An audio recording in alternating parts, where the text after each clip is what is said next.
Hello my dear friends, welcome to middle class family vlogs. ಎಲ್ಲರೂ ಹೇಗಿದ್ದೀರಾ ಅಂತ comment ಮಾಡಿ ತಿಳಿಸಿ. ಇವತ್ತಿನ ವ್ಲಾಗಲ್ಲಿ ಸಿಕ್ಕಾಪಟ್ಟೆ ತರಕಾರಿನ ಯೂಸ್ ಮಾಡಿಕೊಂಡು ಬಿಸಿಬೇಳೆಭಾತ್ ಮಾಡಿದ್ದೆ.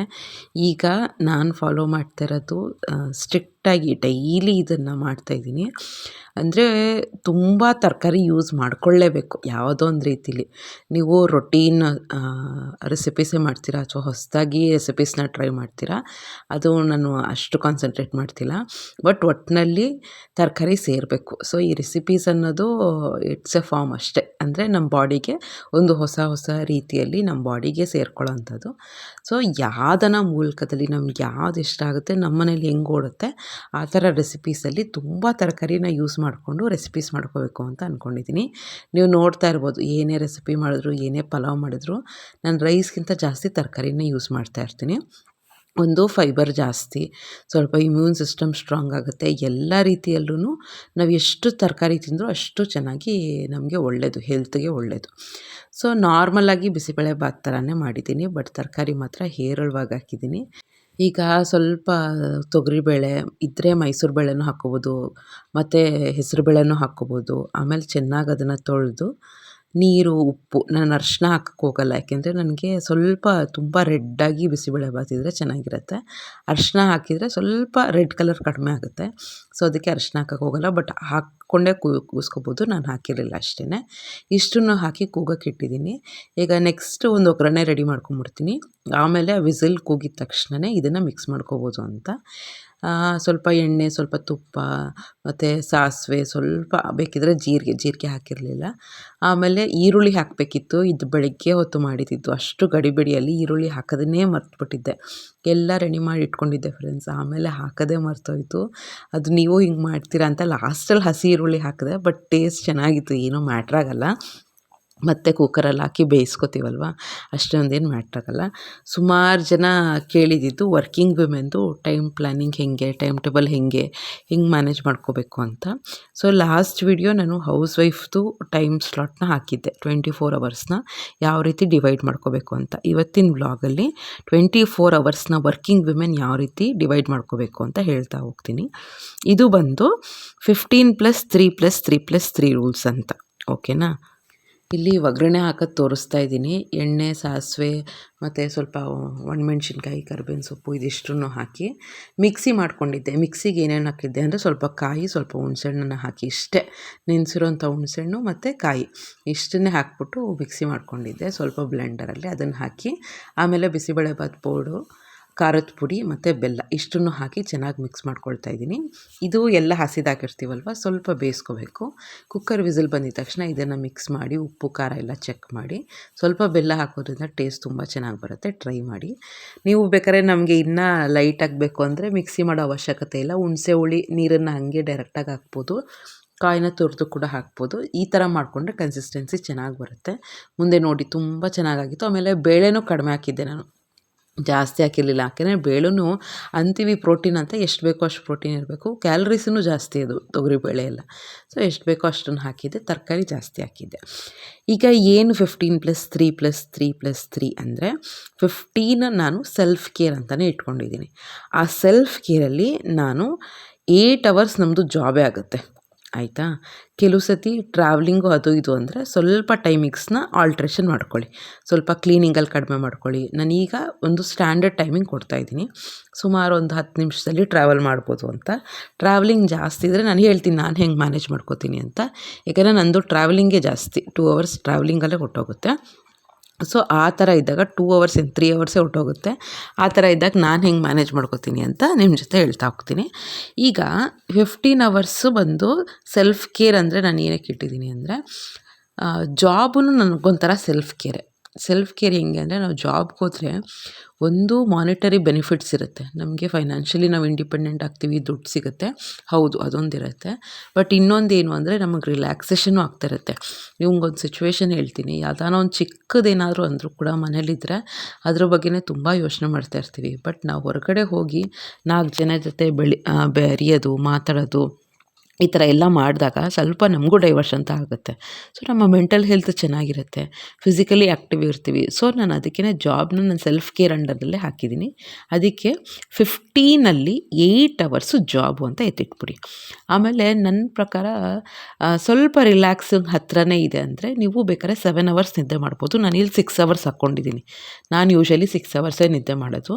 ಮೆಜಾರಿಟಿ ಎಲ್ಲರೂ ವರ್ಕಿಂಗ್ ವುಮೆನ್ನು 6 ಅವರ್ಸೇ ಆಗೋದು. ರಾತ್ರಿ ಎಲ್ಲ ಚಾಪ್ ಮಾಡ್ಕೊಳ್ಬೇಕಾಗತ್ತೆ, ಬೆಳಗ್ಗೆ ಬೇಗ ಎದ್ದೇಳಬೇಕಾಗುತ್ತೆ. 6 ಅವರ್ಸ್ ಆಯಿತಾ. 8 ಅವರ್ಸ್ ಜಾಬು, 6 ಅವರ್ಸ್ ನಿದ್ದೆ.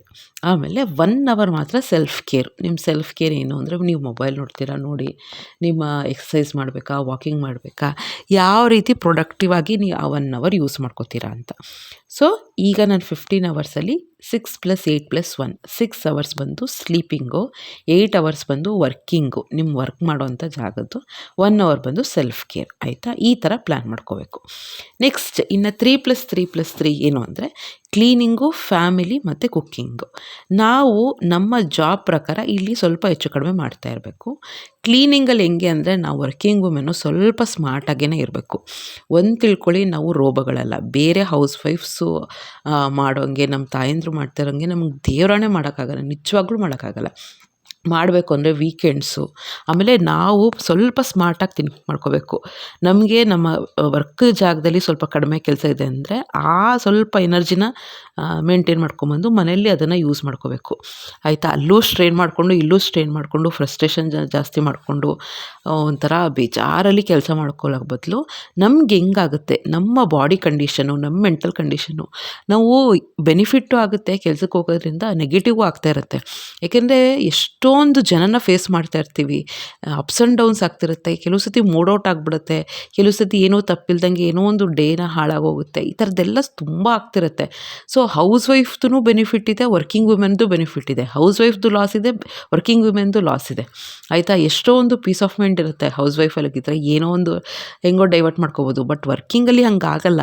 ನಮ್ಗೆ ಹುಷಾರಿಲ್ಲ ಅಂತ ಏನು ಮಹಾ ಅಂದರೆ ಒಂದು ಹೊತ್ತು ಅಯ್ಯೋ ಅನ್ಬೋದು. ಏನೋ ಈಗ ನಮ್ಮ ಇದರಲ್ಲೇ ಇದ್ದರೂ ಕೂಡ ಕ್ಲಾಸಸ್ ಬಂದೇ ಬರುತ್ತೆ. ಏನು ಹುಷಾರಿಲ್ಲ ಅಂದರೂ ಮಾಡ್ತಾನೆ ಇರಬೇಕು. ಒಂದು ಆ ಥರ ಆಯಿತಾ. ಯಾರೂ ಸಿಂಪತಿ ತೋರಿಸಲ್ಲ. ಸೆಕೆಂಡ್, ಎಷ್ಟು ದಿನ ಅಂತ ನಾವು ಸಿಂಪತಿ ತೋರಿಸೋದು, ಆ ವರ್ಕಿಂಗ್ ಎನ್ವೈರ್ನ್ಮೆಂಟೇ ಹಾಳಾಗೋಗುತ್ತೆ. ಸೊ ಆ ಥರ ನಾವೇ ಸ್ಟ್ರಾಂಗ್ ಆಗಿಬಿಡ್ಬೇಕು. ನಾನು ಹೇಳಿಲ್ವ, ನಾನು ಹುಷಾರಿಲ್ದಿದ್ರು ನಾನು ಚೆನ್ನಾಗಿ ರೆಡಿಯಾಗಿ ಹೋಗ್ತೀನಿ.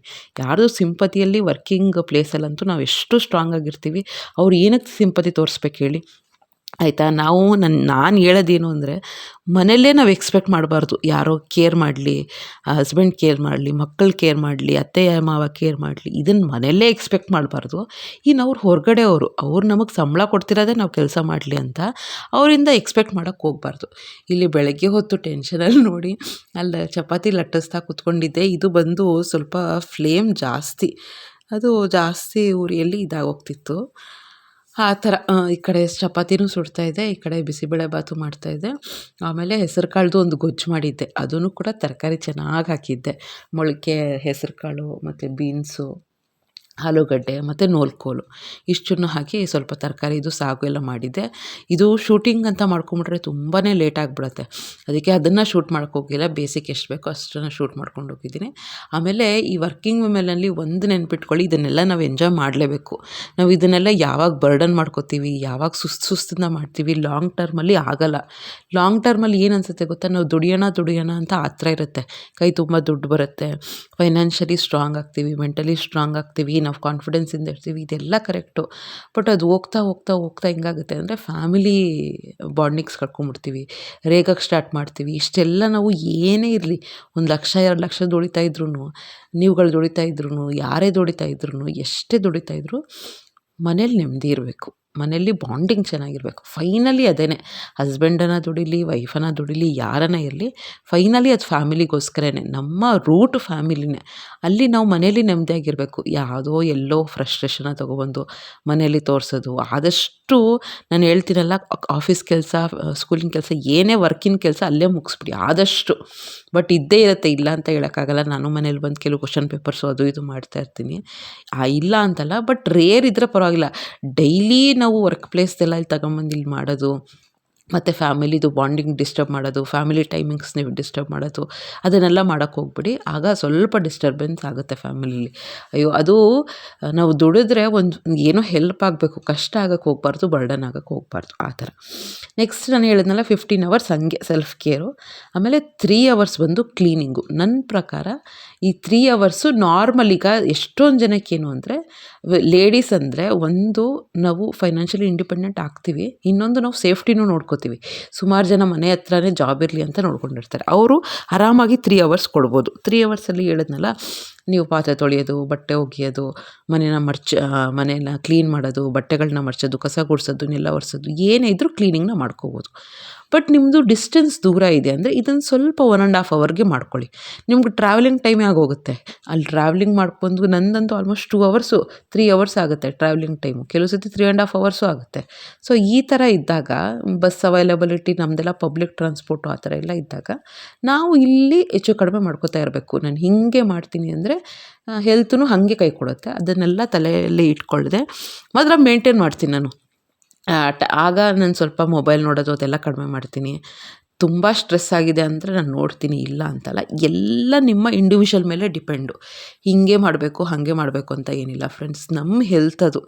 ನಾವು ಅದನ್ನು ತುಂಬ ದಂಡಿಸ್ಕೊಂಡು, ದೇಹನ ತುಂಬ ದಂಡಿಸ್ಕೊಂಡೂ ಮಾಡ್ಬೋದು, ತುಂಬ ಲೇಸಿಯಾಗೂ ಇರಬಾರ್ದು. ಮಾತ್ರ ಒಂದು ತಲೆಗೆ ಏನೇನು ಇಟ್ಕೋಬೇಕು ಅಂದರೆ ಹೌಸ್ ವೈಫ್ ಥರ ನಮಗೆ ಕಂಫರ್ಟ್ ಇರಲ್ಲ ಆಯಿತಾ.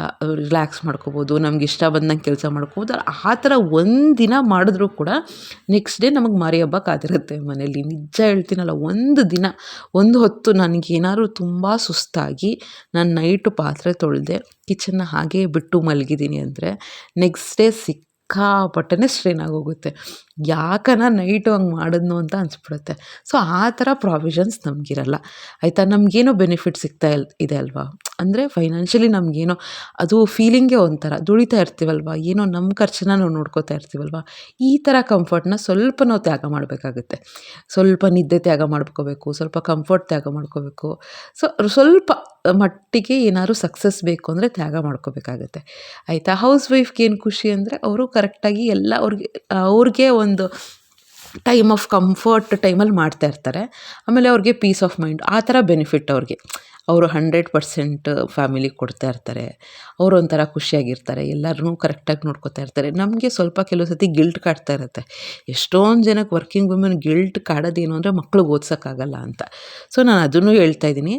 ನಾನು ಹೇಳ್ತೀನಲ್ಲ, ಒಂದು ಕಡೆ ಒಂದು ದಿನ ಕಸ ಒಂದು ಗೂಡಿಸಿ ಆಯಿತಾ, ಡೈಲಿ ನೆಲ ಒರೆಸಿಲ್ಲ ಅಂದರೂ ತಲೆ ಕೆಡ್ಸ್ಕೊಳಕ್ಕೆ ಹೋಗ್ಬೇಡಿ, ಬಟ್ ಮಕ್ಕಳನ್ನ ಚೆನ್ನಾಗಿ ಓದಿಸಿ. ತುಂಬಾ ಮ್ಯಾಟ್ರಾಗುತ್ತೆ. ತಲೆಯಲ್ಲಿ ನೆನ್ಪಿಟ್ಕೊಳ್ಳಿ, ಈಗಿನ ಜನ್ರೇಷನಲ್ಲೇ ನಾವು ಒಂದು ಮಟ್ಟಿಗೆ ಹೊರಗಡೆ ಹೋಗಿ ದುಡಿಲೇಬೇಕು ಅನ್ನೋ ಸ್ಥಿತಿ ಬಂದುಬಿಟ್ಟಿದೆ ಆಯಿತಾ. ಆಲ್ಮೋಸ್ಟ್ ಒಂದು 60-70% ದುಡಿತಾರೆ ಜನಗಳು. ಹೆಣ್ಮಕ್ಳು ಹೋಗ್ತೀವಿ, ಹೊರಗಡೆ ಕೆಲಸ ಮಾಡ್ತೀವಿ. ಎಷ್ಟೊಂದು ಮನೆಯಲ್ಲಿ ನೀಡ್ ಇರುತ್ತೆ ಫೈನಾನ್ಷಿಯಲಿ. ಒಬ್ಬರೇ ದುಡಿದ್ರೆ ಸಾಲಲ್ಲ, ಲೋನ್ಗಳಿರ್ತವೆ, ಫೈನಾನ್ಷಿಯಲಿ ನಡೆಸಬೇಕು, ಫ್ಯಾಮಿಲಿನ ನಡೆಸಬೇಕು ಅಂದರೆ ಅದೊಂಥರ ನೀಡ್ ಇರುತ್ತೆ. ಇನ್ನೊಂದು ರೆಸ್ಪೆಕ್ಟ್ ವೈಸು, ನಾವು ಹೊರಗಡೆ ಹೋಗ್ದು ಒಂದು 4 ಕಾಸು ದುಡಿತೀವಿ ಅಂದರೆ ಅದೊಂಥರ ರೆಸ್ಪೆಕ್ಟು. ಇನ್ನೊಂದು ಸ್ಯಾಟಿಸ್ಫ್ಯಾಕ್ಷನ್. ಎಷ್ಟು ಓದಿರ್ತೀವಪ್ಪ, ನಾನು ಅದೇ ಅಂದ್ಕೊಳ್ಳೋದು. ಅಷ್ಟೆಲ್ಲ ಏನಕ್ಕೆ ಓದಬೇಕು, ಓದೋದೇ ಬೇಡ ಅಲ್ವಾ. ನಾವೇನೋ ಒಂದು ಹೌಸ್ ವೈಫ್ ಆಗ್ತೀವಿ, ನಮ್ಮ ಲೈಫಲ್ಲಿ ನಾವು ದುಡಿಯೋದೇ ಇಲ್ಲ ಅಂದರೆ ಓದೋದೇ ಬೇಡ. ಸ್ವಲ್ಪ ಏನೋ ಲೋಕಜ್ಞಾನಗೋಸ್ಕರ ಒಂದು 5th 6th ಪಾಸ್ ಮಾಡ್ಕೊಂಡ್ರೆ ಸಾಕಲ್ವಾ ಅನಿಸ್ಬಿಡುತ್ತೆ. ಅಷ್ಟು ನೈಟೆಲ್ಲ ನಿದ್ದೆ ಕೆಟ್ಟು ಓದಿರ್ತೀವಿ. ಅಷ್ಟು ಓದಿದ್ದೀವಿ ಅಂದರೆ ಏನೋ ಜಾಸ್ತಿ ಬೇಡ, ಕಡಿಮೆನೂ ಬೇಡ, ಒಂದು ನಮಗೆ ಸ್ಯಾಟಿಸ್ಫ್ಯಾಕ್ಷನ್ ಆಗುವಂಥ ಸ್ಯಾಲ್ರಿ ಬರ್ತಾ ಇರುತ್ತೆ. ತಿಂಗಳ ಏನೋ ಒಂದು ದುಡ್ಡು ಮಕ್ಕ ನೋಡ್ತೀವಿ ಅಂದರೆ ಅದೊಂಥರ ಸ್ಯಾಟಿಸ್ಫ್ಯಾಕ್ಷನು. ಸೊ ಆ ಥರ ಇದ್ದಾಗ ನಾವು ವರ್ಕ್ ಮಾಡಲೇಬೇಕು. ಈಗಿನ ಸಿಚುವೇಷನ್ನೇ 2026 ಆ ಥರ ಸಿಚುವೇಷನ್. ಇನ್ನು ಬರ್ತಾ ನಮ್ಮ ಮಕ್ಕಳ ಕಾಲದಲ್ಲಿ ಅವರು ಅರ್ನ್ ಮಾಡಲೇಬೇಕು, ಆ ಥರ ಸಿಚುವೇಶನ್ ಬಂದುಬಿಟ್ಟಿರುತ್ತೆ. ಈಗ ನನ್ನ ಮಗಳದ್ದೇ ನಾನು ಯೋಚನೆ ಮಾಡ್ತಾ ಇರ್ತೀನಿ. ಇನ್ನೊಂದು 10 ವರ್ಷ 12 ವರ್ಷದಲ್ಲಿ ಅವರು ಅರ್ನ್ ಮಾಡಲೇಬೇಕು, ಕೆಲ್ಸಕ್ಕೆ ಹೋಗಲೇಬೇಕು. ಸೊ ನಾವುಗಳು ಓದಿರೋದಕ್ಕಿಂತ ಜಾಸ್ತಿ ಇಂಪಾರ್ಟೆನ್ಸ್ ನಾವು ಅವರು ಓದಕ್ಕೆ ಕೊಡಬೇಕು. ಅವ್ರ ಸ್ಟಡೀಸು ಅವ್ರ ಹಿಂದೆಯೇ ಇರಬೇಕು. ತುಂಬ ಕಷ್ಟ ಆಗುತ್ತೆ, ಇರಿಟೇಷನ್ ಆಗ್ತಾಯಿರುತ್ತೆ, ಸುಸ್ತಾಗ್ತಿರುತ್ತೆ. ನನಗೆ ಅದೇ ಅನಿಸ್ತಾ ಇರುತ್ತೆ, ಅಯ್ಯೋ ಎಷ್ಟು ಸ್ಟ್ರೈನ್ ಆಗ್ತಾಯಿದೆ ಅಂತ. ಬಟ್ ನಾನೇ ಸಮಾಧಾನ ಮಾಡ್ಕೊಳ್ಳೋದು, ಇಷ್ಟೆಲ್ಲ ಏನಕ್ಕೆ ಮತ್ತೆ ಕಷ್ಟಪಡೋದು, ಮಕ್ಕಳು ಚೆನ್ನಾಗಿರಲಿ ಅಂತ ತಾನೆ. ನಾನು ಯಾವಾಗಲೂ ಅದನ್ನು ಕೇಳ್ತಾನೆ ಇರ್ತೀನಿ. ಒಬ್ಬರು ಹೇಳ್ತಾರೆ, ಮಕ್ಕಳಿಗೋಸ್ಕರ ಪ್ರಾಪರ್ಟಿ ಮಾಡೋದಲ್ಲ, ಮಕ್ಕಳನ್ನೇ ಪ್ರಾಪರ್ಟಿ ಮಾಡಬೇಕು ಅಂತ. ಅವ್ರಿಗೆ ನಾಲೆಡ್ಜ್, ಅವ್ರಿಗೆ ಮೋಟಿವೇಶನ್ನು, ಸ್ಟ್ರ್ಯಾಟಜೀಸು ಹಿಂಗೆಲ್ಲ ಕೂರಿಸ್ಕೊಂಡು ಹೇಳ್ತಾನೇ ಇರಬೇಕು.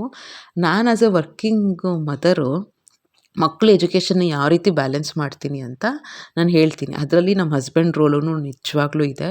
ಅದು ಈ ನಡುವೆ ಅಂತೂ ನಾನು ಅವತ್ತು ಒಂದಿನ ಕೂತ್ಕೊಂಡು ಈ ಥರನೇ ಹೇಳ್ತಾ ಇರ್ಬೇಕಾದ್ರೆ ಅವರು ಹೇಳಿದ್ರು, ಹೌದು even I should take care ಅಂತ ಅಂದ್ಕೊಂಡು ಈಗ ತುಂಬಾ ಇನಿಷಿಯೇಟಿವ್ ಹಸ್ಬೆಂಡು ತೊಗೊಂಡಿದ್ದಾರೆ. ಅವ್ರನ್ನು ಕೂರಿಸ್ತಾರೆ, ಅವ್ರ ಹಿಂದೆನೇ ಇರ್ತಾರೆ. ಅದು ನಮ್ಗೇನು ಗೊತ್ತಾ, ವರ್ಕಿಂಗ್ ವುಮೆನ್ನು ಲೈಫು ತುಂಬ ನಾರ್ಮಲಾಗಿ ಆರಾಮಾಗಿ ಹೋಗಬೇಕು ಅಂದರೆ ಹಸ್ಬೆಂಡು ಮತ್ತು ಇನ್ಲಾ ಸಪೋರ್ಟ್ ಕೊಟ್ಬಿಟ್ರೆ ಅಂತೂ ನಮಗೆ ಸ್ಟ್ರೇನೇ ಅನಿಸಲ್ಲ. ಬಟ್ ಮೆಜಾರಿಟಿ ಮನೆಗಳಲ್ಲಿ ಆ ಥರ ಆಗಲ್ಲ. ಫ್ಯಾಕ್ಟ್ ಅದು. ನಮ್ಮ ಮನೇಲಿ ಸಪೋರ್ಟ್ ಮಾಡ್ತಾರೆ, ಬಟ್ ಕನ್ಸಿಸ್ಟೆಂಟ್ ಆಗಿರಲ್ಲ. ಕೆಲವು ಸತಿ ಅವ್ರಿಗೂ ತುಂಬ ಹೆಕ್ಟಿಕ್ ವರ್ಕ್ ಇರುತ್ತೆ. ನಾನು ವರ್ಕ್ ಅದನ್ನು ಮ್ಯಾನೇಜ್ ಮಾಡ್ಕೊಳ್ಳೋಕೆ ಹೋಗಬೇಕಾಗತ್ತೆ. ಸೊ ಆ ಥರ ಎಕ್ಸ್ಪೆಕ್ಟ್ ಮಾಡೋಕ್ಕೂ ಹೋಗಬಾರ್ದು ಜಾಸ್ತಿನೂ. ಬಟ್ ನಾನು ಹೇಳ್ತಾ ಇರೋದು ಅದು ಎಲ್ಲ ವರ್ಕಿಂಗ್ ವುಮೆನ್ಗೂ ಗೊತ್ತಾಗುತ್ತೆ. ಇನ್ ಕೇಸ್ ಯಾರಾದರೂ ಇನ್ಲಾಸ್ ಸಪೋರ್ಟ್ ಮಾಡೋದು, ಸಾಕಾಗಿ ಬರೋಷ್ಟೊತ್ತಿಗೆ ಏನಾದರೂ ಒಂದು ಚಿಕ್ಕ ಅಡುಗೆ ಮಾಡಿಡೋದು. ನಿಜ ನನಗೆ ನೀವು ನಂಬಲ್ಲ, ನನ್ನ ಜೊತೇಲಿ ಒಬ್ಬರು ಕೆಲಸ ಮಾಡ್ತಾರೆ ಆಯಿತಾ. ಈ ಸಿಚುವೇಶನ್ನು ನಾನು ಸುಮ್ಮನೆ ಹಿಂಗೆ ಅಲ್ಲೇ ಕ್ವೆಶ್ಚನ್ ಪೇಪರ್ ಮಾಡ್ತಾಯಿದ್ದೆ. ಅವ್ರಿಗೇನು ಅನಿಸ್ತೋ ಏನೋ, ಅವ್ರು ತುಂಬ ಚೆನ್ನಾಗಿ ನನಗಿಂತ 10 ವರ್ಷ ಚಿಕ್ಕವಳು ಅವರು. ಏನೇ ಇದ್ದರೂ ಕೂಡ ರೆಸ್ಪೆಕ್ಟ್ ಕೊಡ್ತಾ ಇರ್ತೀನಿ ನಾನು. ಅವರೇ ಅಂತಾರೆ, ಅವಳು ಅನ್ನು ನಾನು ನಿನ್ನ ತಂಗಿ ಥರ ಅಂತ. ನನಗೆ ವರ್ಕಿಂಗ್ ಪ್ಲೇಸಲ್ಲಿ ಆ ಥರ ಲಿನಿಯನ್ಸ್ ತಗೊಳಕ್ಕೆ ಇಷ್ಟ ಇಲ್ಲ.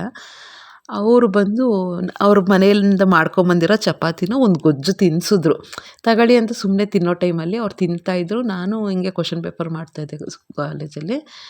ಆಮೇಲೆ ತಂದು ಕೊಟ್ಟರು. ನಾನು ಬೇಡ ಬೇಡ ಅಂದೆ. ಅವ್ರು ತಿನ್ನಿಸಿದ್ರು ಆಯಿತಾ. ನಿಜ ಹಿಂಗೆ ಮಾತಾಡ್ತಾ ಅಯ್ಯೋ ಎಷ್ಟು ಪ್ರೀತಿ ತೋರಿಸ್ತೀರ ಅಲ್ವಾ. ನಮಗೆ ಬೇಕಪ್ಪ ವರ್ಕಿಂಗ್ ವುಮೆನ್ ಅವ್ರಿಗೆ ಎಷ್ಟು ಸಾಕಾಗಿರುತ್ತೆ ಅಂದರೆ ಬೆನ್ನು ಕಿತ್ಕೊಂಡು ಹೋಗ್ತಾ ಇರುತ್ತೆ, ಕಾಲೆಲ್ಲ ಎಳಿತಾ ಇರುತ್ತೆ. ಯಾರಾದರೂ ತಟ್ಟೆಗೆ ಹಾಕ್ಕೊಂಡು ಕೊಡೋದು, ಎದುರುಗಡೆ ಯಾರಾದರೂ ಕಾಫಿ ಕೊಡೋದು. ಅವರಂತೂ ತಿನ್ನಿಸೇ ಬಿಟ್ರು. ಅದು ಸುಮ್ಮನೆ ಒಂದು ತುತ್ತಲ್ಲ 2 ತುತ್ತು ತಿನ್ನಿಸಿದ್ರು. ನನಗಂತೂ ಯಪ್ಪ, ನಾನು ಮೊನ್ನೆ ತೋರಿಸ್ನಲ್ಲ ಇವತ್ತು ಇದೇ ವಿಡಿಯೋ ನೋಡಿ. ಅವ್ರಿಗೋಸ್ಕರನೇ ಇವತ್ತು ಬಿಸಿಬೇಳೆಭಾತ್ ಜಾಸ್ತಿ ಮಾಡಿಕೊಂಡು ಬಾಕ್ಸಿಗೆ ಹಾಕ್ಕೊಂಡು ಇನ್ನು ನನ್ನ ಕೊಲೀಗ್ಸ್ಗೆಲ್ಲ ಕೊಡೋಣ ಅಂತ ಹಾಕ್ಕೊಂಡು ಹೋಗ್ತಾ ಇರೋದು. ಒಂದು ದೊಡ್ಡ ಬಾಕ್ಸು ಲಾಸ್ಟಲ್ಲಿ ತೋರಿಸ್ತೀನಿ ನಿಮಗೆ. ಒಂದು ದೊಡ್ಡ ಬಾಕ್ಸಲ್ಲಿ ಕಟ್ಕೊಂಡು ಹೋಗಿದ್ದಿದ್ದು. ನಂಗೆ ನಿಜ ಒಂದು ಮೂಲೆಯಲ್ಲಿ ಯಪ್ಪ ಈ ಥರ ತಿನ್ನಿಸ್ಬಿಟ್ರೆ ಅಂತೂ ಆ ಥರ ನಾವು ಎಕ್ಸ್ಪೆಕ್ಟೇ ಮಾಡೋಕೆ ಹೋಗ್ಬಾರ್ದು ಫ್ರೆಂಡ್ಸ್. ನಿಜ ಅದು ನಮಗೆ ಬೇಕು ಆಯಿತಾ. ನಮ್ಗೆ ಪ್ಯಾಂಪರಿಂಗ್ ಬೇಕು. ಏನಾದರೂ ಸ್ವಲ್ಪ ಬೆನ್ನು ಮಸಾಜ್ ಮಾಡಿದ್ರೆ ಸಾಕು, ತಲೆ ಮಸಾಜ್ ಮಾಡಿದ್ರೆ ಸಾಕು ಅನಿಸ್ತಾ ಇರುತ್ತೆ. ಅಷ್ಟು ನೋಯ್ತಾ ಇರುತ್ತೆ. ಬಟ್ ಅದನ್ನೆಲ್ಲ ಎಕ್ಸ್ಪೆಕ್ಟ್ ಮಾಡ್ಕೊಂಡು ಕೂತ್ಕೋಬೇಡಿ, ಅದರಿಂದ ನೋವುಗಳೇ ಜಾಸ್ತಿ. ಈ ರೀತಿ ಟೈಮ್ ಮ್ಯಾನೇಜ್ಮೆಂಟ್ ಮಾಡಿಕೊಂಡು ಹೆಂಗೋ ನಾವು ಮುಂದೆ ಹೋಗ್ತಾ ಇರಬೇಕು. ನಮಗೆ ಓನ್ಲಿ ಫ್ಯಾಕ್ಟರ್ ಅಂದರೆ ನಾವೇ self motivation. So 15 hours self care, 3 hours ಬಂದು ಕ್ಲೀನಿಂಗು, ಇನ್ನು 3 ಅವರ್ಸು ಫ್ಯಾಮಿಲಿಗೆ. ನಾನು ಕೆಲವು ಸರ್ತಿ ಫ್ಯಾಮಿಲಿಗೇ 6 ಅವರ್ಸ್ ಕೊಡ್ತೀನಿ. ಯಾವಾಗ ಮಕ್ಕಳ ಎಕ್ಸಾಮ್ ಟೈಮಲ್ಲಿ ಏನೂ ತಲೆ ಕೆಡಿಸ್ಕೊಳ್ಳಲ್ಲ. ಬರೀ ಅವ್ರಿಗೆ ಓದಿಸ್ತಾ ಇರ್ತೀನಿ. ಚಿಕ್ಕವಳು ಇನ್ನು ನನ್ನ ಮೇಲೆ ಡಿಪೆಂಡ್ ಅಲ್ವಪ್ಪ. ದೊಡ್ಡವಳು ಏನೋ ಪರವಾಗಿಲ್ಲ, ಅವಳೇ ಓದ್ಕೋತಾಳೆ. ಆದರೂ ಅವಳಿಗೆ ಸ್ವಲ್ಪ ಸ್ಟ್ರಾಟಜೀಸ್ ಹೇಳ್ಕೊಡ್ಬೇಕು. ಇನ್ನು ಅವಳಿಗೆ ಹೆಂಗೆ ಓದೋದು ಅದೆಲ್ಲ ಪೇರೆಂಟಿಂಗ್ ತುಂಬ ಕಷ್ಟ. ಆ್ಯಕ್ಚುಲಿ ಹಿಂದಿನ ಕಾಲದಲ್ಲೇ ಚೆನ್ನಾಗಿತ್ತು. ಅಷ್ಟೊಂದು ಮೊಬೈಲು ಅದು ಇದು ಇರಲಿಲ್ಲ. ನಾವು ರೂಮಲ್ಲಿ ಏನೋ ಕೂತ್ಕೊಂಡಿರ್ತೀವಿ ಅಂದರೆ ಓದ್ತಾ ಇರ್ತೀವಿ. ಇನ್ನೇನು ಬೇರೆ ಇದೇನೂ ಇರೋಲ್ಲ. ಈಗಂತೂ ಅಯ್ಯೋ ಅವ್ರು ಮೊಬೈಲೇ ನೋಡ್ತಾ ಇದ್ದಾರಾ, ಓದ್ತಾ ಇದ್ದಾರಾ, ಇಂಥವೆಲ್ಲ ಇದಾಗುತ್ತೆ. ಬಟ್ ನಂಬುವಂಥ ಮಕ್ಕಳನ್ನ ನಂಬಿಬಿಡ್ಬೇಕು. ಏನೂ ಅಷ್ಟೊಂದು ಡೌಟ್ ಪಡೋಕ್ಕೆ ಹೋಗಬಾರ್ದು. ಯಾರು ಆ ಥರ ಈ ಥರ ತರಲೆಗಳಿರ್ತಾರೆ ಅವ್ರನ್ನ ಸ್ವಲ್ಪ ಮಾನಿಟರ್ ಮಾಡ್ಕೋಬೇಕಾಗತ್ತೆ. ಸೊ ಈ ರೀತಿ ಅವ್ರ ಹಿಂದೆನೇ ಇರಬೇಕಾಗುತ್ತೆ ಫ್ಯಾಮಿಲಿಗೋಸ್ಕರ. ಸ್ವಲ್ಪ ಹಸ್ಬೆಂಡ್ ಜೊತೆ ಟೈಮ್ ಸ್ಪೆಂಡ್ ಮಾಡೋದು, ಕೂತ್ಕೊಂಡು ಮಾತಾಡೋದು. ಏನೇ ಇದ್ದರೂ ಕೂಡ ಕಾಫಿ ಕುಡಿಯೋ ಟೈಮಲ್ಲಿ ಎಲ್ಲರೂ ಅತ್ತೆ ಇರ್ಬೋದು, ನಾವಿರ್ಬೋದು, ಎಲ್ಲ ಕೂತ್ಕೊಂಡು ಮಾತಾಡ್ತಾ ಇರ್ತೀವಿ, ಟಿ ವಿ ನೋಡ್ತಾ ಇರ್ತೀವಿ. ಒಂಥರ ಫ್ಯಾಮಿಲಿ ಟೈಮ್ ಅಂತ ಸ್ಪೆಂಡ್ ಮಾಡ್ತೀವಿ. ಎಷ್ಟೇ ಬ್ಯುಸಿ ಇದ್ದರೂ ಕೂಡ ಫ್ಯಾಮಿಲಿಗೆ ಅಂತ ಜಾಸ್ತಿನೋ ಕಡಿಮೆನೋ ಟೈಮ್ ಅಂತ ಕೊಡ್ತಾ ಇರಬೇಕು. Next cooking. ಅದೊಂದು 3 ಅವರ್ಸ್ ಹಾಗೇ ಆಗುತ್ತೆ. ಸ್ವಲ್ಪ ಬೇಗ ಮಾಡ್ಕೋಬೇಕಾಗುತ್ತೆ ನಾವು. ಆಮೇಲೆ ರೆಸಿಪೀಸೂ ಪ್ಲ್ಯಾನ್ ಮಾಡ್ಕೊಳ್ಳೋದು. ವೀಕೆಂಡ್ಸಲ್ಲಿ ಸ್ವಲ್ಪ ಟೈಮ್ ಕನ್ಸ್ಯೂಮ್ ಮಾಡ್ಕೊಳ್ಳೋಂಥ ರೆಸಿಪೀಸು, ವೀಕ್ ಡೇಸಲ್ಲಿ ಸ್ವಲ್ಪ ಬೇಗ ಆಗೋವಂಥದ್ದು. ಆಮೇಲೆ ಕೆಲಸನ ಡಿವೈಡ್ ಮಾಡ್ಕೊಳ್ಳೋವಂಥದ್ದು, ಸ್ವಲ್ಪನೇ ಎಲ್ಲ ಬಿಡಿಸಿಟ್ಕೊಳ್ಳೋವಂಥದ್ದು ಎಲ್ಲ ಮಾಡಿದ್ರೇ. ಈಗ ಹೌಸ್ ವೈಫ್ಗಿಂತ ಸ್ವಲ್ಪ 8 ಅವರ್ಸ್ ನಮ್ಮ ಹತ್ರ ಇರೋಲ್ಲ. 8 ಅವರ್ಸ್ ಏನು, ಕೆಲವು ಸತಿ 10-11 ಅವರ್ಸ್ ಇರೋಲ್ಲ. ಜರ್ನಿ ಟೈಮು ಅದು ಇದು ಸೇರಿಕೊಂಡ್ರೆ ಎಲ್ಲ ಆ ಥರ ಇರೋಲ್ಲ ಅಲ್ವಾ. ನಾವೆಲ್ಲ ಪ್ಲ್ಯಾನ್ ಮಾಡಿಕೊಂಡು ಪ್ಲ್ಯಾನಿಂಗ್ ಇಲ್ಲ ಅಂದರೆ, ಒಂದಿನ ಪ್ಲ್ಯಾನಿಂಗ್ ಇಲ್ಲ ಅಂದರೆ ತುಂಬ ಟೆನ್ಷನ್ನು, ಮೆಂಟಲ್ ಸ್ಟ್ರೆಸ್ಸು. ಅಯ್ಯೋ ಆಮೇಲೆ ಗಿಲ್ಟು, ನಾನು ಸರಿಯಾಗಿ ಮಾಡಿಲ್ಲ ಈ ದಿನ ಅಂತ. ನಮ್ಮ ಲೇಡೀಸ್ದು ಮೆಂಟಾಲಿಟಿನೇ ಈ ಥರ ಇರುತ್ತೆ. ಒಂದಿನ ಕರೆಕ್ಟಾಗಿ ಆಗಿಲ್ಲ ಅಂದರೂ ಬೇಜಾರಾಗ್ತಾ ಇರುತ್ತೆ. ಬಟ್ ಅದು ಆ ಗಿಲ್ಟಿಂದನೇ ಏನು ಮಾಡ್ತೀವಿ ಅಂದರೆ ನೆಕ್ಸ್ಟ್ ದಿನ ಅದನ್ನು ತಿದ್ಕೊಳ್ಳೋಕೆ ಟ್ರೈ ಮಾಡ್ತೀವಿ. ಯಾಕೆಂದರೆ ನಮ್ಮದೂ ಬಾಡಿನೇ ಅಪ್ಸ್ ಆ್ಯಂಡ್ ಡೌನ್ಸ್ ಆಗ್ತಿರತ್ತೆ. ನಮ್ಮ ಲೇಡೀಸ್ದು ಪೀರಿಯಡ್ಸು ಅದು ಇದು ಹೆಲ್ತ್ ಅಪ್ಸೆಟ್ಟು. ಮೊನ್ನೆಲ್ಲ ಜ್ವರ ಬಂದಿತ್ತು ನನಗೆ. ನನಗೆ ಆ ಥರ ಬೇಜಾರಾಗಿ ಹೋಗುತ್ತೆ. ಏನಾದರೂ ಫಿಸಿಕಲಿ ಹುಷಾರಿಲ್ದಿರೋ ಟೈಮಲ್ಲೇ ಪೀರಿಯಡ್ ಸ್ಟಾರ್ಟ್ ಆಗುತ್ತೆ. ಸೊ ಆ ಥರ ಎಲ್ಲ ಬಂದಾಗ ನನ್ನ ವರ್ಸ್ಟ್ ದಿನಗಳು ಅದು. ಆ ಟೈಮಲ್ಲಿ ಬೆಳಗ್ಗೆ ಎದ್ದೇಳಬೇಕು, ಎಲ್ಲ ಮಾಡಬೇಕು, ಕಾಲೇಜಿಗೆ ಹೋಗಬೇಕು, ಅಲ್ಲಿ ಮಾಡ್ಕೋಬೇಕು, ಮಾಡಬೇಕು ಅಷ್ಟೇ ತಲೆಯಲ್ಲಿದ್ದಿದ್ದು ಮಾಡಬೇಕು. ಅಷ್ಟು ಪರ್ಫೆಕ್ಟಾಗಿ ಮಾಡ್ತಿರಲಿಲ್ಲ. ಏನೋ ನನ್ನ ಕೈಲಾಗಿದ್ದು ಮಾಡ್ತಾಯಿದ್ವಿ. ಕೆಲವು ಡೇಸ್ ಹಾಗೆ ಇರುತ್ತೆ ಫ್ರೆಂಡ್ಸ್, ನಮ್ಮ ಕೈಲಿ ತುಂಬ ಬೆಸ್ಟ್ ಅಂತ ಮಾಡೋಕ್ಕಾಗಲ್ಲ. But doing is better doing, best doing. ಎಲ್ಲ ನಾನು ಪರ್ಫೆಕ್ಟಾಗಿ ಮಾಡಬೇಕು ಆಗಲ್ಲ ಫ್ರೆಂಡ್ಸ್. ಅಷ್ಟೊಂದು ಸ್ಟ್ರೆಸ್ ಮಾಡ್ಕೊಳಕ್ಕೆ ಹೋಗಬೇಡಿ. ನಾವು ದುಡಿತಾ ಇದ್ದೀವಿ, ಕೆಲ್ಸಕ್ಕೆ ಹೋಗ್ತಾ ಇದ್ದೀವಿ ಅಂದ್ರೇ ಒಂದು ಖುಷಿಗೋಸ್ಕರ. ಆ ಖುಷಿನ ಹಿಂಸೆಯಾಗಿ ಮಾಡ್ಕೊಳಕ್ಕೆ ಹೋಗಬೇಡಿ. ನಿಮ್ಮ ಬೆಸ್ಟ್ ಕೊಡಿ. ಯಾಕೆಂದರೆ ನಾವು ಅಲ್ಲಿ ದುಡಿತಾ ಇರ್ತೀವಿ, ಸಂಬಳ ಕೊಡ್ತಿರ್ತಾರೆ ಅಂದರೆ ಅಲ್ಲೂ ಬೆಸ್ಟ್ ಕೊಡಿ. ನಿಮ್ಗೆ ಏನಾಗುತ್ತೋ ಅಲ್ಲಿ 100% ಕೊಡಿ. ಅಲ್ಲಿ ಸ್ಟ್ರೆಸ್ ತಗೊಳಕ್ಕೆ ಹೋಗಬೇಡಿ. ಮನೆಯಲ್ಲೂ ಅಷ್ಟೇ ಬೆಸ್ಟ್ ಕೊಡಿ. ಎಷ್ಟಾಗುತ್ತೋ ಅಷ್ಟು ನಿಮಗೆ ಖುಷಿಯಾಗಿರಿ. ಏನೇ ಇದ್ದರೂ ಕೂಡ ನಾವು ಅರ್ನ್ ಮಾಡ್ತಾಯಿದ್ದೀವಿ ಅಂದರೆ ನಾವು ನೆಮ್ಮದಿಯಾಗಿರೋಕ್ಕೆ ಅರ್ನ್ ಮಾಡೋದು, ಸ್ಟ್ರೆಸ್ ತೊಗೊಳಕ್ಕಲ್ಲ. ಅದನ್ನು ತಲೆಯಲ್ಲಿ ಇಟ್ಕೊಳ್ಳಿ. ನಮ್ಮ ಕೈಲಿ ಆಗುತ್ತೆ ಅಂದ್ಕೊಂಡು ಮೋಟಿವೇಟ್ ಮಾಡ್ಕೋಬೇಕು. ಅದು ಕಷ್ಟ, ಹೇಳೋದು ಕಷ್ಟ. ಬಟ್ ಈಗ ನಾನು ಮಾಡ್ತಾಯಿದ್ದೀನಿ. ನನಗಿಂತ ತುಂಬ ಚೆನ್ನಾಗಿ ಮಾಡೋರು ಇದ್ದಾರೆ, ನನಗಿಂತ ಕಡಿಮೆ ಮಾಡೋರು ಇದ್ದಾರೆ. ಕಡಿಮೆ ಮಾಡೋರು ಮೋಟಿವೇಟ್ ಮಾಡ್ಕೊಳ್ಳಿ, ಜಾಸ್ತಿ ಮಾಡೋರು ಬೆಸ್ಟ್. ಅದು ನಾನೂ ಅಕ್ಕಂಗು ಅದು ಇದು ಕೇಳ್ತಾನೆ ಇರ್ತೀನಿ, ಕೊಲೀಗ್ಸ್ ಹತ್ರ ಮಾತಾಡ್ತಾ ಇರ್ತೀನಿ, ಹೆಂಗೆ ಮ್ಯಾನೇಜ್ ಮಾಡ್ತೀರಾ ಅಂತ. ಸೊ ಅದನ್ನೆಲ್ಲ ಟ್ರಿಕ್ಸ್ ಏನಾದ್ರು ಮಾತಾಡ್ತೀರಾ ಅಂದರೆ ಅವ್ರ ಹತ್ರನೂ ಕೇಳ್ತಾರೆ, ಕೊಲೀಗ್ಸ್ ಹತ್ರ ಹೆಂಗೆ ಮ್ಯಾನೇಜ್ ಮಾಡ್ತೀರಾ, ಏನಾದರೂ ಒಂದು ಟಿಪ್ಸ್ ಬರುತ್ತೆ. ಕೆಲವ್ರು ಹಂಗೆ ಹೇಳ್ಕೊಡ್ತಾ ಇರ್ತಾರೆ, ಬೆಳಗ್ಗೆ ಈ ಥರ ಮಾಡ್ಕೊತೀನಿ, ಸಂಜೆ ಹಿಂಗೆ ಮಾಡ್ಕೊತೀನಿ. ಈ ಥರ ಏನಾದರೂ ನೋಡಿ ಕೇಳಿ ಫಾಲೋ ಮಾಡೋದ್ರಲ್ಲಿ, ತಿಳ್ಕೊಳ್ಳೋದ್ರಲ್ಲಿ, ಕಲಿಯೋದ್ರಲ್ಲಿ ತಪ್ಪೇನಿಲ್ಲ. ಆ ಥರ ಎಲ್ಲ ಹೆಂಗೋ ಟ್ರೈ ಮಾಡಿಕೊಂಡು ಆದಷ್ಟು ನಿಮ್ಗೆ ನಿಜವಾಗ್ಲೂ ಪ್ರಾಬಬಿಲಿಟಿ ಇದೆ ಕೆಲ್ಸಕ್ಕೆ ಹೋಗೋದು ಅಂದರೆ ಮಾಡಿ, ಬಿಡೋಕ್ಕೆ ಹೋಗಬೇಡಿ. ಕಷ್ಟ ಆದರೂ ಕೂಡ ಟ್ರೈ ಮಾಡಿ. ತುಂಬ ಕಷ್ಟ ಆಗ್ತಾಯಿದೆ, ನನಗೆ ಹೆಲ್ತ್ ಇಶ್ಯೂಸ್ ಇದೆ ಅಂದರೆ ರಿಸ್ಕ್ ತೊಗೊಳಕ್ಕೆ ಹೋಗಬೇಡಿ. ಇದು ಬಂದು ದೇವಸ್ಥಾನಕ್ಕೆ ಹೋಗಿದ್ವಿ ಫ್ರೆಂಡ್ಸ್, ಸಾಯಿಬಾಬಾ ದೇವಸ್ಥಾನಕ್ಕೆ. ನನಗೆ ತುಂಬ ನೆಮ್ಮದಿ, ನನಗೆ ತುಂಬ ರಿಲ್ಯಾಕ್ಸ್ ಆಗೋ ದೇವರು ಅಂದರೆ ಸಾಯಿಬಾಬಾ ದೇವಸ್ಥಾನ. ಅಲ್ಲಿ ಏನೋ ಒಂದು ಸಿಂಗಿಂಗ್ ಪ್ರೋಗ್ರಾಮು, ಡ್ಯಾನ್ಸಿಂಗ್ ಪ್ರೋಗ್ರಾಮ್ ಎಲ್ಲ ಇತ್ತು, ಭರತನಾಟ್ಯಮ್ದೆಲ್ಲ. ಅದನ್ನೆಲ್ಲ ನೋಡ್ಕೊಂಡ್ವಿ. ಇದು ನಮ್ಮ ಮಗಳಿಗೆ, ದೊಡ್ಡ ಮಗಳಿಗೆ ಅವ್ರ ಆರ್ಟ್ ಟೀಚರ್ ಹಾಕಿದ್ದು. ತುಂಬ ಚೆನ್ನಾಗಿದೆ, ನನಗಂತೂ ಭಾರಿ ಇಷ್ಟ ಆಗೋಯಿತು. ಅದರದ್ದು ಒಂದು ಕ್ಲಿಪ್ಪಿಂಗ್ ತೊಗೊಳ್ಳೋಣ ಅಂತ ತೊಗೋತಾ ಇದ್ದೀನಿ. ಸೊ ಹೋಪ್ ಈ ವಿಡಿಯೋ ಇಷ್ಟ ಆಗಿದೆ ಅಂದ್ಕೊಳ್ತೀನಿ ಫ್ರೆಂಡ್ಸ್. ಸೊ ಈ 15+3+3+3 ರೂಲ್ಸ್ನ ಫಾಲೋ ಮಾಡಿ. ಹೆಚ್ಚು ಕಡಿಮೆ ಆಗೇ ಆಗುತ್ತೆ, ಯಾಕೆಂದರೆ ನಾವು ಮನುಷ್ಯರು ರೋಬೋ ಅಲ್ಲ. ಸೊ ಹೆಚ್ಚು ಕಡಿಮೆ ಆದಾಗ ಸ್ವಲ್ಪ ಎಮೋಷ್ನಲಿ, ಫಿಸಿಕಲಿ ಬ್ಯಾಲೆನ್ಸ್ ಮಾಡಿಕೊಂಡು ಖುಷಿಯಾಗಿ ಲೈಫ್ನ ಲೀಡ್ ಮಾಡಬೇಕು. ಮುಂದಿನ ಬ್ಲಾಗಲ್ಲಿ ಸಿಗ್ತೀನಿ. ಇಷ್ಟ ಆದರೆ ಚಾನಲ್ನ ಸಬ್ಸ್ಕ್ರೈಬ್ ಮಾಡಿಕೊಂಡು ಲೈಕ್ ಮಾಡಿ, ಶೇರ್ ಮಾಡಿ, ಕಮೆಂಟ್ ಮಾಡಿ. ನಮಸ್ಕಾರ.